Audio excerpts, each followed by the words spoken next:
Now this excites me for a whole bunch of reasons. Ah, so sinful.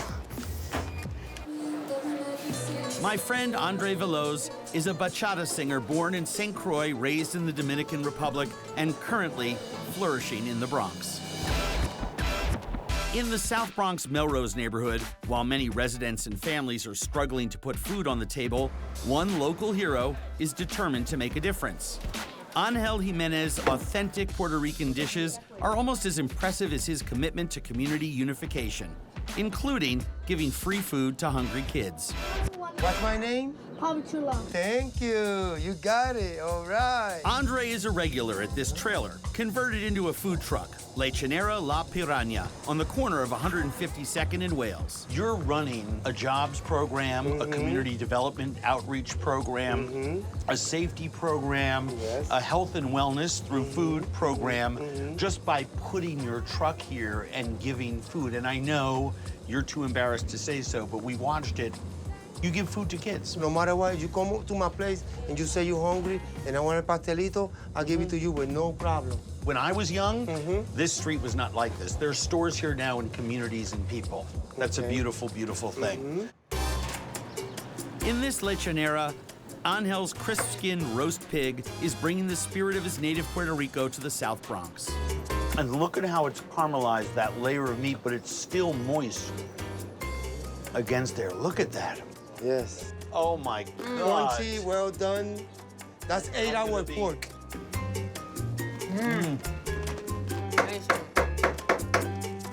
This may be the most perfect bite on the whole animal. How did you find this place? That's part of the beauty of the Bronx, our secret jewels. Angel's prep begins at 4 a.m., seasoning the pork with oregano, salt, adobo, and ends with a huge serving of yellow rice. Well, he scorches the rice and the herbs so perfectly, you get that smoky vibe. You don't And it's find that moist. very well. No, it's so hard to do. This is delicious. Right. Oh my God.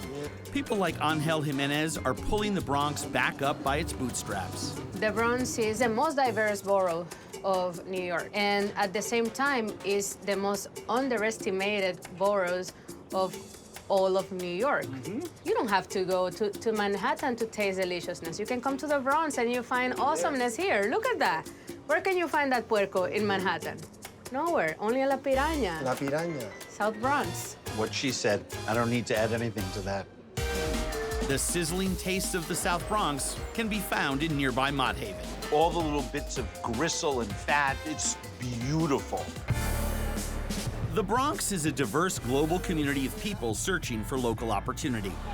In the Mott Haven neighborhood, more than 40% of families live in poverty. Those conditions are improving. Local ingenuity and new development are birthing an inspiring transition. There are those whose hard work has been richly rewarded. Andre is taking me to meet the much-heralded Denise Chavez in her unassuming Mott Haven bodega, El Atoradero. She's got a reputation amongst food geeks for making some outrageously tasty food. I got a good feeling about this. Driven by authenticity, Denise used to make the 5,000-mile trip every 3 months back to her home of Puebla, Mexico for ingredients.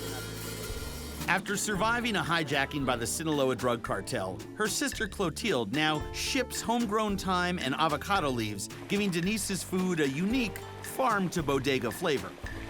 Buenas, ¿cómo estamos? Muy bien, señora. Oh my God. Mira eso. We came at the right time. Denise's heart beats in the Bronx. On weekends, her carnitas are still sold right here, alongside pastries, spices, and other Mexican staples. Authentic Mexican. No lettuce, no tomatoes, no Tex-Mex. Just regular. Onions and cilantro. And cilantro. only? That's it. Which is the way they all should be. Her Puebla-style carnitas are cooked in their own fat, seasoned with thyme and bay, oregano, lemon, orange, and garlic. Your building block for everything, the carnita, is unreal.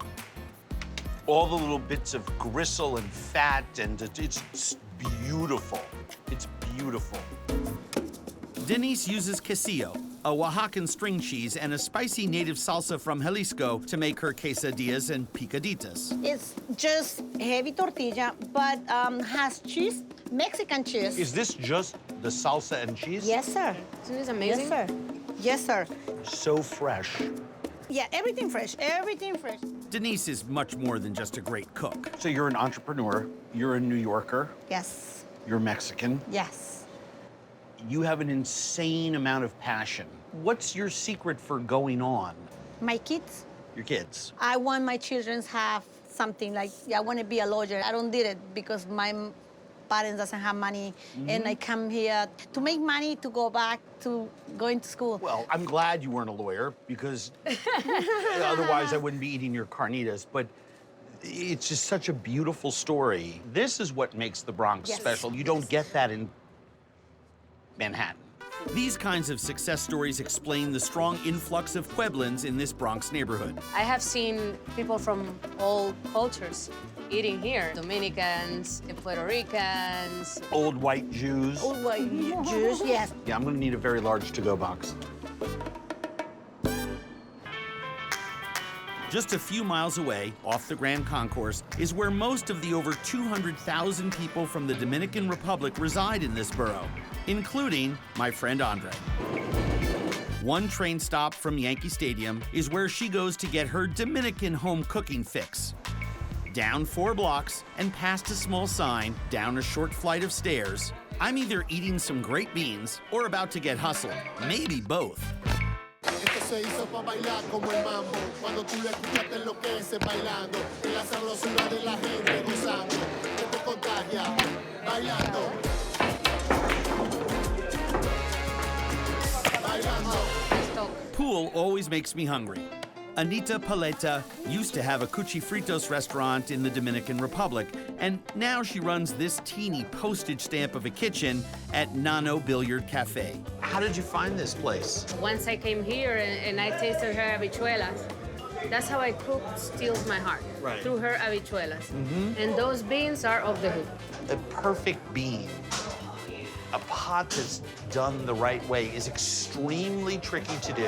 Habichuelas are a Dominican bowl of stewed red beans that most Dominicans prefer at lunchtime. Anita sells out every day by late afternoon. De habichuela roja, hay arroz blanco, habichuela, hay bacalao. Menu rundown. Eso. Salt cod, chicken, Yeah. beans, rice. So what you want to eat? Should we have one of each? Anita cooks foods deeply rooted in the DR's Caribe culture.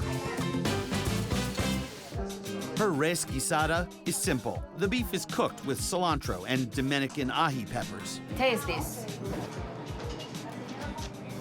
I mean, that's genius. Uh, This is the Dominican version of my grandmother's pot roast. All of the dishes in Anita's kitchen start off with her own sofrito of onions, celery, ají peppers, and oregano, blended and either used as a base for a sturdy braise or used to finish, well, just about everything. Do you do salt cod at all? I mean, I love it with the onions and peppers and tomatoes. Totally simple, delicious. After adding sugar to the beans, that same sofrito is the base for her habichuelas. Yeah. It is perfect. Just the right amount of whole beans in there, the right amount of seasoning, just a little like oregano and garlic, just a hint of onion. Cook down, cook down, cook down, cook down. you know about your beans.